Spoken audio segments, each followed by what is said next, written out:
परशुराम लक्ष्मण संवाद का बस 1 मिनट में हम आपको संकेत कर दें। धनुष टूट गया, धनुष टूट गया समझाने के लिए, धनुष टूट गया। स्वामी जी लिख रहे तेहि अवसर सुनि शिव धनु भंगा,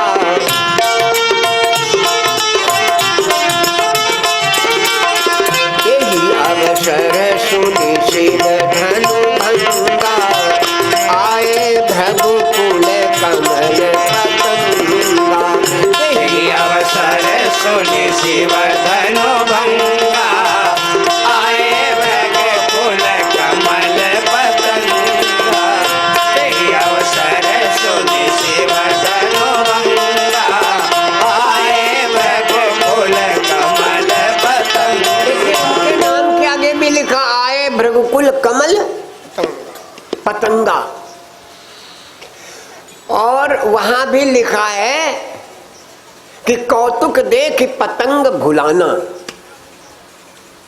पतंग माने सूरज, और यहाँ पर परशुराम जी के नाम के आगे भी लिखा है तेहि अवसर सुन शिव धनु भंगा, आए भृगुकुल कमल पतंगा। यानी भृगुकुल में सूर्य के समान, भृगुकुल के सूर्य के समान कौन है? परशुराम जी महाराज आ गए। परशुराम जी महाराज आ गए। धनुष को, बहुत लंबी कथा सब लोग पढ़े, धनुष को टूटा देखा तो बड़े नाराज हो गए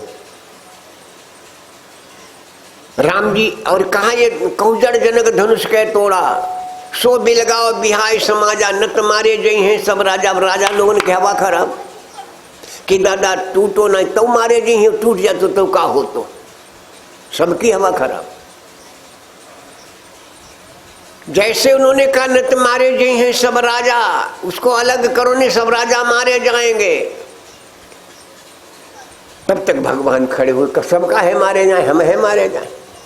भगवान खड़े हो गए और कहा नाथ समधन भंजन निहारा होई कोई एक दास तुम्हारा। तो राजा लोगों ने फिर वही शंका दे दो, कहा तो कोई दास कोई राजा की तरफ उंगलियां उठाई दे, वह मार डरो जाना ही कहते हमें हन तोड़ो। अरे जा कह दे हमें हन तोड़ो, लड़का की बात है, पता नहीं कहीं की तरफ उंगलियां उठाई दे।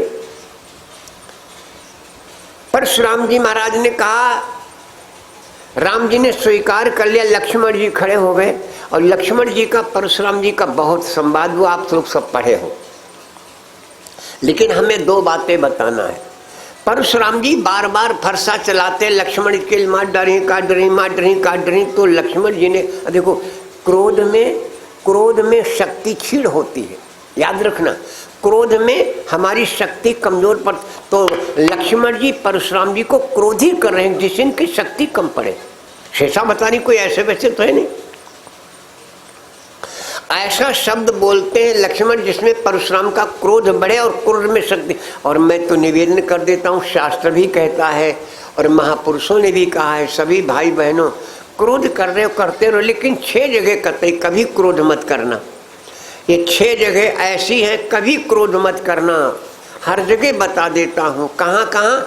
नंबर 1, जिस समय भोजन कर रहे हैं आप सभी बिटिया बहन भी ध्यान दें, जिस समय भोजन कर रहे हैं उस समय क्रोध कभी मत करना। भोजन से हमारे में शरीर में रक्त बनता है, भोजन करते समय कभी क्रोध नहीं करना। जब शाम को बिस्तर पर लेटने जाओ उस समय भी क्रोध मत करना। मैंने दोपहर में बोला था क्या करना है, जब लेटने जाओ तब क्या करना है, क्रोध मत करना। लेटने जाओ तब क्रोध मत करना, उठो जब तब क्रोध मत करना। और हमने अगर बताया है, हमने नहीं, महापुरुषों ने जो बोला, अगर वो काम करोगे तो क्रोध आ ही नहीं पाएगा। जब बिस्तर पर जाओ राम राम कहते हुए लेट जाओ, बाकी सब भूल जाओ, और जब उठो तब राम राम निकले तो हो गई नहीं। इसलिए महापुरुष ने कहा जिस समय बिस्तर पर जाओ उस समय क्रोध मत करना, सवेरे उठो तब क्रोध मत करना, भोजन के समय क्रोध मत करना, घर से बाहर जाओ कभी क्रोध मत करना, घर से बाहर से जब घर आओ तब भी क्रोध मत करना। और एक जब भगवान के पूजा या अगरबत्ती लगाने चलो तो क्रोध मत करना। लेकिन कभी कभी देखा इसमें भी लोग माचिस कहाँ धरी पता नहीं कहाँ ले ले, बेफिजूल में आंखें बनाओ पिठाने, माचिस नहीं तो ढूंढ लो दादा, लेकिन मारी गर्म माचिस कहाँ धरी है। तो क्या है ये? क्रोध ही तो है। ये 6 जगह क्रोध कभी मत करना, ये मेरा निवेदन है आप सभी से। महापुरुषों ने जो दिया, सर्वे वेद कहता सर्वे भव, ये सब कथा भागवत की सर्वे भवन्तु सुखिना, सब सुखी हो, सबके आनंद हो, सर्वे भवन्तु सुखिना सर्वे सन्तु निरामया, इसलिए ये सब चीजें बनाई गई। और कथा क्यों बनाई गई? इसका मतलब है जितनी देर आप बैठते हैं इतनी देर आपका भाव भगवान से जोड़ना। भैया घर में दुनिया भर काम में पड़े रहते, सो गए पड़ गए, लेकिन यहाँ आप जब तक बैठे हैं सबसे बड़ा लाभ ये है, सबसे बड़ा लाभ ये है कि इतनी देर आपके विचार भगवान से जुड़ गए, इसीलिए परमार्थ बोला गया। भगवान से आपके भावों को जोड़ना ये कथा का काम है। और एक बात और है, जिसको रुचि नहीं है वो यहाँ आएगा नहीं। पहली बात तो ये है, हरिहर विमुख धर्म रच नाही, ते नर सपने नहीं जाए। सब पढ़े लिखे हो। हरिहर विमुख धर्म रच नाही, जो भगवान से विमुख है, धर्म से जिसकी रुचि नहीं है, उसको कथा तो कथा रहेगी, सपना भी नहीं होगा कि नरसिंह में कथा, नरसिंहपुर में कथा हो रही, सपना भी नहीं होगा। तुलसी का अनुभव है अपना। तो मैं चर्चा कर रहा था, परशुराम जी महाराज बड़े क्रोधित हैं और लक्ष्मण जी उनको क्रोध को बढ़ा रहे हैं। तो जब बहुत क्रोध बढ़ाया, फरसा चलाया, तुलसी बाबा लिखे पुनि पुनि मोहि दिखाव कुठारू और चाहत तो उड़ावन फूंकी पहाड़ू है। तो परशुराम जी से लक्ष्मण बोले, बाबा तुम पढ़े लिखे हो कि नहीं? तो क्रोध बढ़ा कि नहीं बढ़ेगा? क्रोध बढ़ेगा कि नहीं बढ़ेगा? आई इतना महान विद्वान, और परशुराम जी के तुम पढ़े लिखे और लक्ष्मण के तुम पढ़े लिखे ना। तो परशुराम जी को क्रोध आया, क्यों नहीं पढ़े लिखे? तुम्हें पढ़ो लिखो ना जानो। तो लक्ष्मण का अगर पढ़े लिखे हो तो तुमने गणित नहीं पढ़ी। क्या बोला? गणित नहीं पढ़ी? तुमने पढ़ी गणित? लक्ष्मण ने कहा तो तुमने गणित नहीं पढ़ी। अब परशुराम जी का और क्रोध दूना हो गया, बोला क्यों नहीं पढ़ी गणित? तो लक्ष्मण ने कहा अच्छा गणित पढ़ी तो तुमने भाग नहीं पढ़ी। अब और क्रोध, तो कहा क्यों नहीं भाग पढ़ी हमने? तो लक्ष्मण ने कहा अच्छा भाग पढ़ी तो बताओ भाग में कई भाग? लक्ष्मण ने कहा बताओ भाग में कई भाग? भाग में कई भाग हो भैया? भाग में 4 ही भाग हो। मास्टर साहब बोला ना भाग में 4 ही भाग। अब लक्ष्मण चुप, परशुराम चुप, जैना में भाग में कई भाग? तो लक्ष्मण ने कहा बताओ भाग में कई भाग? परशुराम चुप। तो लक्ष्मण ने कहा देखो भाग में हो तो 4 ही भाग, अगर तुम पढ़े हो तो बताओ भाग में कई भाग? अब लड़का कान उठेरे कि दादा हम हूँ भाग लगाई ले, लेकिन हम मैं भाग में कई भाग? भाग में 4 ही भाग। नंबर 1 भाजक, नंबर 2 भाज्य, नंबर 3 भाग फल और नंबर 4 शेष। तो लक्ष्मण ने कहा तुम भाग पढ़े नहीं, और भाग पढ़े होते तो फरसा हमारे ऊपर नहीं चले होते। परशुराम ने कहा वो क्यों?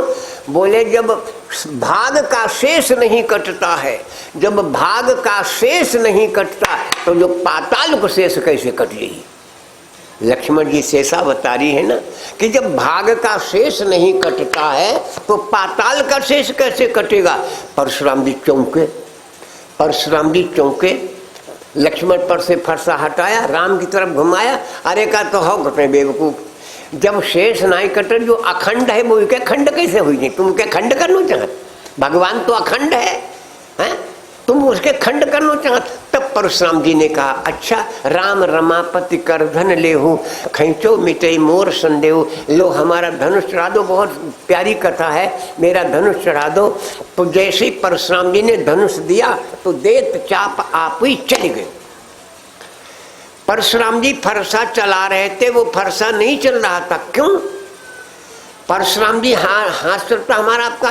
तो तुलसी बाबा लिखे हैं कि बहाई न हाथ दहायरी से छाती, हाथ बढ़ता नहीं है और छाती जरी जाए परशुराम की मारे क्रोध में। बहाई न हाथ दहायरी से छाती, भा कुठार कुंठित नप घाती। ये फरसा हमारा कुंठित हो गया है का? राजाओं का वध करने वाला ये मुथरा हो गया क्या है? लेकिन हाथ चलता चले ही नहीं रहा लक्ष्मण की तरफ, और फरसा और धनुष चलते हैं वो चलने लगो। तो जब चलने लगा तो परशुराम जी ने धनुष से कहा कहाँ जात? तो धनुष बोले जहाँ जान तहाँ जात। अरे तो कहा थोड़ा अकड़त दिखावो। तो परशुराम जी के धनुष ने कहा अकड़, तुम्हारे गुरु जी के धनुष ने अकड़ दिखाई, 2 टुकड़ा पड़ेगा ना दे। तुम्हारे गुरु जी के धनुष ने अकड़ दिखाई, 2 टुकड़ा पड़ेगा, हम तुरवाई डरिया। और एक बात, धनुष अहंकार का प्रतीक है। धनुष क्या है? अहंकार। और अहंकार कभी अहंकार से टूटता नहीं। कीचड़ में पैर सन गया, कीचड़ में पैर सन गया है, और कीचड़ में पैर सन गया, कीचड़ से धोबो तो धोई जाइए भैया। अरे हाँ हूं कर देव करो दादा, मालूम हो करो तो ऐसे ऐसे कर देव करो, ना मालूम हो करो तो ऐसे ना ही बोली पाओ। तो कम से कम कुछ एक्शन तो होना चाहिए। जब आपका शरीर एक्शन करेगा तो आप कथा में हाउ, और नहीं तो गैया भजाऊ तो गन्ना में से।